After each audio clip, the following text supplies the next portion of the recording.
प्रातः काल का समय था। गुरुकुल में हर दिन की भांति गुरुजी अपने शिष्यों को उपदेश दे रहे थे।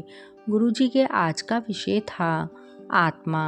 आत्मा के बारे में बताते हुए गुरुजी गीता का कोई श्लोक सुना रहे थे और उसका अर्थ बता रहे थे। उनके अनुसार आत्मा को न शस्त्र छेद सकते हैं, न अग्नि जला सकती है, न जल उसे गला सकता है और न हवा उसे सुखा सकती है। इस आत्मा का कभी भी विनाश नहीं हो सकता। यह अविनाशी है। यह सुनकर शिष्य को जिज्ञासा हुई। वह बोला, किंतु गुरुवर, यह कैसे संभव है? यदि आत्मा का अस्तित्व है, वो अविनाशी है, तो भला वो इस नाशवान शरीर में कैसे वास करती है और वो हमें दिखाई क्यों नहीं देती? क्या सचमुच आत्मा होती है? गुरुजी मुस्कुराए और बोले, पुत्र, आज तुम रसोई घर से एक कटोरा दूध ले लेना और उसे सुरक्षित अपने कमरे में रख देना और कल इसी समय वह कटोरा लेकर उपस्थित हो जाना।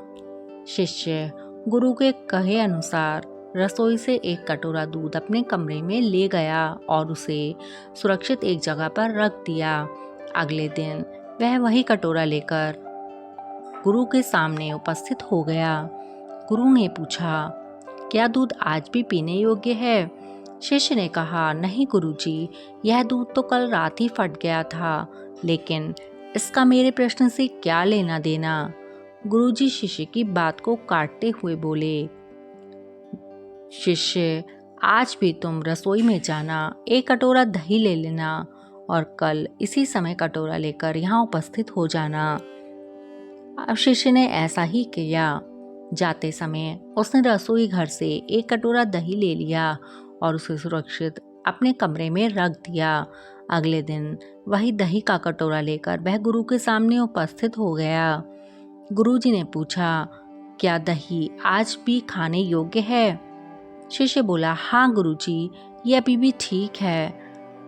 गुरु ने कहा, अच्छा ठीक है, कल तुम फिर इसे लेकर यहाँ आना। अगले दिन जब गुरुजी ने शिष्य से दही के बारे में पूछा तो उसने बताया कि आज दही में खटास आ चुकी थी और वह कुछ खराब लग रहा है।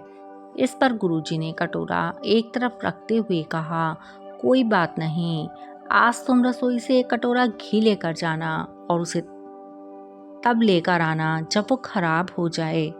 दिन बीतते गए पर कटोरे का घी खराब नहीं हुआ और शिष्य रोज खाली हाथ ही गुरु के सामने उपस्थित होता रहा। फिर एक दिन शिष्य से नहीं रहा गया और उसने पूछ ही लिया, गुरुवर, मैंने बहुत दिनों पहले आपसे प्रश्न किया था कि यदि आत्मा का अस्तित्व है, वो अविनाशी है, तो भला वो इस नाशवान शरीर में कैसे वास करती है और वह हमें दिखाई क्यों नहीं देती? क्या सचमुच आत्मा होती है? पर इसका उत्तर देने के बजाय आपने मुझे दूध, दही, घी में उलझा दिया। क्या आपके पास इसका कोई उत्तर नहीं है? अब गुरुजी गंभीर होते हुए बोले, वत्स, ये सब तुम्हारे प्रश्न का उत्तर देने के लिए ही तो मैंने किया था। देखो, दूध, दही और घी सब दूध का ही हिस्सा है, लेकिन दूध एक दिन में खराब हो जाता है, दही 2-3 दिनों में, लेकिन शुद्ध घी कभी खराब नहीं होता। इसी प्रकार आत्मा इस नाशवान शरीर में होते हुए भी ऐसी है कि उसे कभी नष्ट नहीं किया जा सकता। ठीक है गुरुजी, मान लिया कि आत्मा अविनाशी है, लेकिन हमें घी तो दिखाई देता है, पर आत्मा क्यों नहीं दिखती?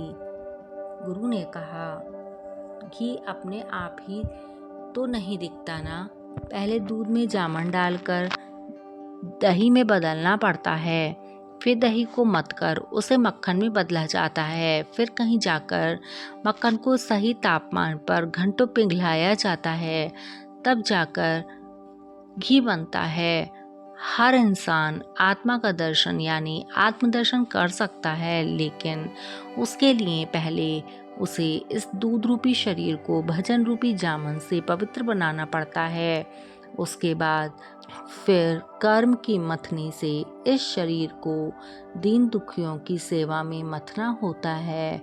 फिर सालों तक साधना व तपस्या की आंच में इसे तपना होता है। तब कहीं जाकर आत्मा का दर्शन संभव हो पाता है। शिष्य अब गुरु की बात को अच्छी तरह से समझ चुका था। आज उसकी जिज्ञासा समाप्त हो गई थी। उसने गुरु के चरण स्पर्श किए और आत्मदर्शन के मार्ग पर आगे बढ़ गया।